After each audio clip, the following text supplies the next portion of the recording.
Buenos días a todos, somos Entre Guerras y esto es Informativo Geopolítico, unos minutos en los cuales intentaremos resumirte toda la actualidad geopolítica acaecida durante el 3 de diciembre de 2024.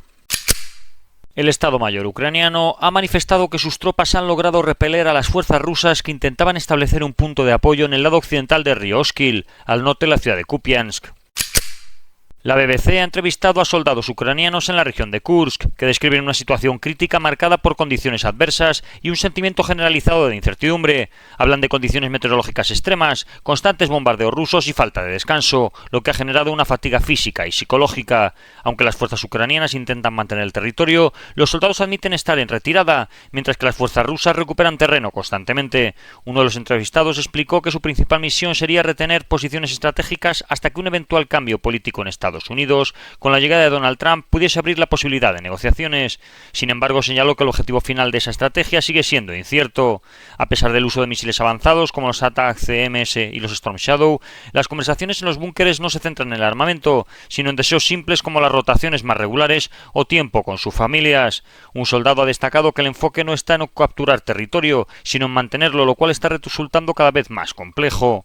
Algunos cuestionan la utilidad de operar en Kursk, una región que consideran innecesaria para los intereses de Ucrania, subrayando el alto coste humano de esta operación. Comparan la actual situación con anteriores misiones fallidas, como la de Krinky, percibiendo similitudes preocupantes. Finalmente, en cuanto a los rumores sobre la presencia de miles de soldados norcoreanos en Kursk, los entrevistados dijeron no haber visto evidencia de ello, ni vivos ni muertos, lo que sugiere que esta afirmación puede no corresponder con la realidad sobre el terreno. Según declaraciones de un alto funcionario de la OTAN a Radio Free Europe, el Reino Unido y Francia estarían evaluando posibilidades para respaldar a Ucrania en potenciales negociaciones de paz con Rusia. Una de las opciones consideradas sería el despliegue de tropas británicas y francesas para supervisar un eventual alto el fuego a lo largo de la línea de contacto entre ambas partes. Sin embargo, estas discusiones estarían ocurriendo fuera del marco formal de la OTAN, lo que indica un enfoque independiente por parte de estas dos naciones europeas. El objetivo principal de estas iniciativas sería anticiparse a diversos escenarios y garantizar que Europa pueda responder con prontitud, especialmente si la nueva administración estadounidense liderada por Donald Trump impulsa una mayor participación europea en el conflicto.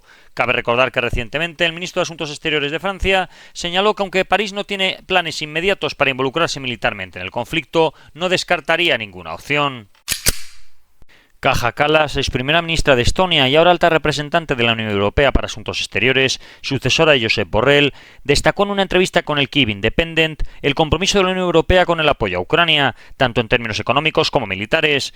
Según Kallas, la Unión Europea ha invertido significativamente en la industria de defensa ucraniana, destinando 400 millones de euros en 2024 y planificando un aumento a 1.900 millones de euros en 2025. Estas cifras reflejan el papel crucial de la Unión Europea como el mayor inversor en la modernización militar de Ucrania. Kallas abordó tres prioridades clave para la política de la Unión Europea: intensificar el respaldo a Ucrania, convencer a Estados Unidos de que apoyar a Kiev es un beneficio estratégico para su seguridad y debilitar la economía rusa como parte de la estrategia para forzar un eventual fin del conflicto. Insistió en que la ayuda a Ucrania no debe percibirse como caridad, sino como una inversión en seguridad común en Europa y en Estados Unidos.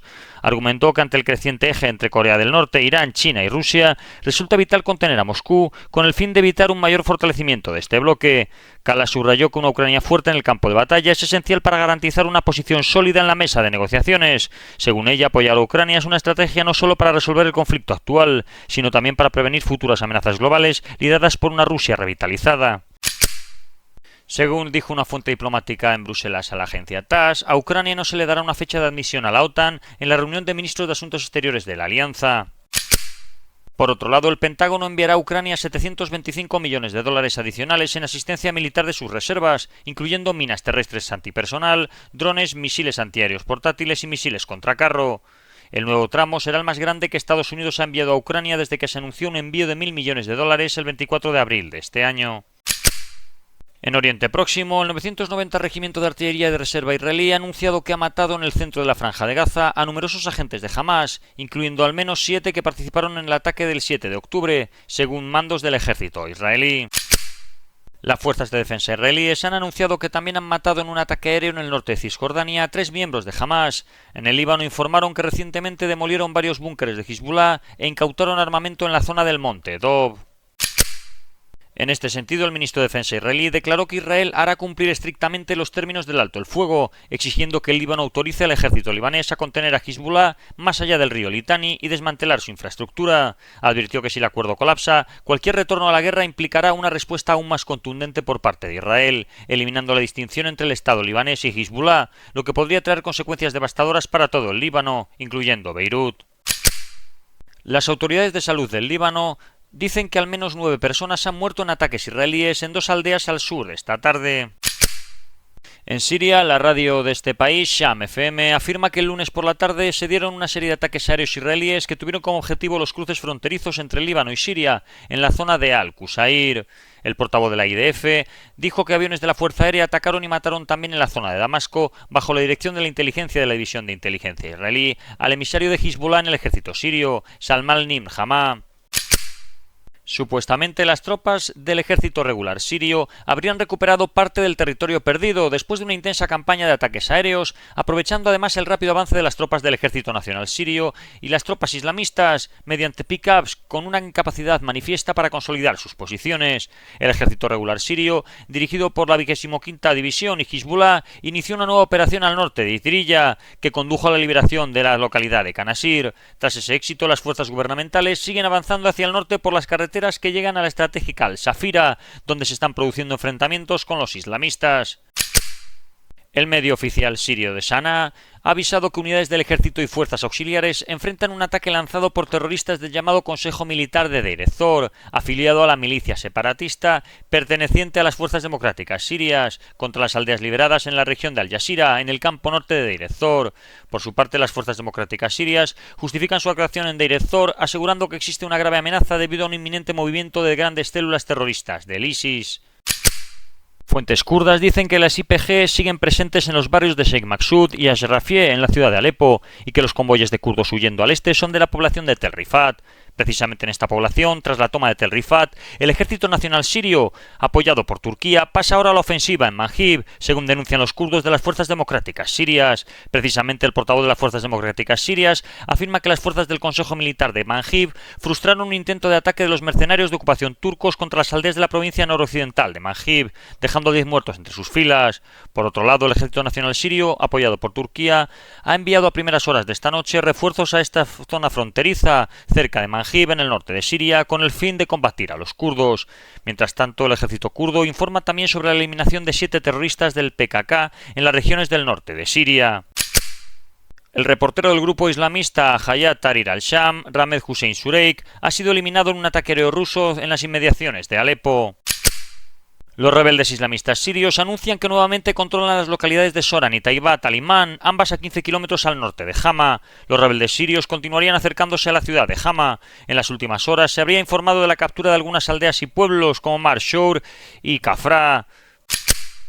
Los ministros de Asuntos Exteriores de Irán, Turquía y Rusia se reunirán probablemente en el marco del proceso de Astana el 7 y 8 de diciembre con el fin de discutir sobre Siria al margen del foro de Doha, dijo el ministro de Asuntos Exteriores iraní. Putin le ha dicho a Erdogan en una llamada telefónica que es necesario poner fin rápidamente a la agresión terrorista contra el Estado sirio por parte de grupos radicales. Putin ha manifestado que se debe brindar apoyo integral a las autoridades legítimas sirias para restablecer el orden en el país, en particular utilizando las capacidades existentes de Ankara en la región. En el Cáucaso, hoy de nuevo, los manifestantes pro Unión Europea vuelven a dirigirse hacia el Parlamento de Georgia. Por otro lado, los diputados del Parlamento de Abjasia han votado en contra de la ratificación del acuerdo abjasio-ruso sobre las actividades de inversión de las personas jurídicas rusas en el país. En Asia, China y la Junta Militar de Myanmar están estableciendo una empresa de seguridad conjunta para proteger las inversiones chinas en el corredor económico China-Myanmar, reflejando la desconfianza de Beijing en la capacidad de la Junta para garantizar la seguridad de estas inversiones. Esta empresa podría operar con mayor militarización, facilitando envíos de armas y adoptando roles más agresivos, lo que plantea preocupaciones sobre la soberanía de Myanmar y el impacto en la guerra civil. Mientras se refuerzan los intereses estratégicos de China, esta colaboración podría intensificar el conflicto interno, generar críticas internacionales y establecer un precedente en la gestión de inversiones chinas en zonas de conflicto. China ha anunciado la prohibición de exportaciones clave hacia Estados Unidos, incluyendo materiales como el galio, el germanio o el antimonio, utilizados en aplicaciones avanzadas de alta tecnología y con potencial militar. La medida responde a las restricciones estadounidenses ampliadas sobre la exportación de equipos y software para la fabricación de semiconductores y chips avanzados. El Ministerio de Comercio de China justificó esta decisión como una represalia contra lo que considera un abuso de los controles de exportación por parte de Washington y una supresión maliciosa del progreso tecnológico chino. Según el portavoz del Ministerio de Relaciones Exteriores, Lin Jian, China rechaza las sanciones y la jurisdicción de brazo largo de Estados Unidos contra las empresas chinas, calificando estas acciones como un uso excesivo del concepto de seguridad nacional. Pero sin duda el hecho más sorprendente del día de hoy ha sido lo sucedido en Corea del Sur. El presidente Yoon Suk-yeol declaró la ley marcial tras una reunión nocturna de emergencia, argumentando la parálisis de la administración gubernamental debido a los intentos de destitución en su contra. En su discurso acusó a la oposición de estar infiltrada por espías norcoreanos y aseguró que tomaría medidas para proteger la democracia surcoreana. Acto seguido, el Ministerio de Defensa y el comandante de la ley marcial, Park Han-seo, anunciaron la prohibición de la actividad parlamentaria, partidos políticos y asambleas, además de restringir libertades individuales como la de movimiento. También se decretó la supervisión de los medios de comunicación y se dieron órdenes para que el personal médico retomara sus actividades habituales después de 48 horas. Se produjo un despliegue militar en el que vehículos blindados y convoyes militares se movilizaron por Seúl mientras helicópteros sobrevolaban la capital.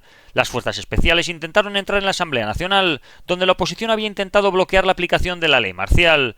La oposición, encerrada en la Asamblea Nacional, llevó a cabo una votación para revocar la ley marcial, lo que intensificó la crisis política entre el Poder Ejecutivo y el Legislativo.